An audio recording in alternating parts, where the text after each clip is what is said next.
এক ছিল ছোট্ট এক বালক, নাম তার রবি।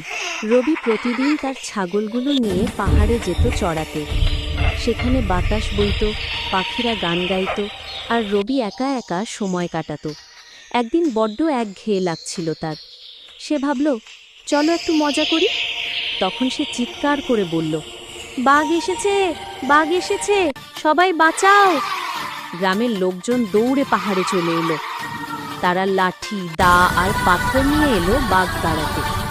কিন্তু গিয়ে দেখে কোনো বাঘই নেই। রবি হাসতে হাসতে বলল, হাহা, মজা করছিলাম।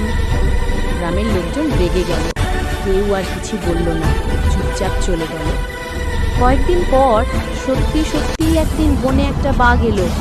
রবি ভয়ে চিৎকার করতে লাগলো, বাঘ এসেছে, এবার সত্যিই বাঘ এসেছে। কিন্তু কেউ আর বিশ্বাস করল না।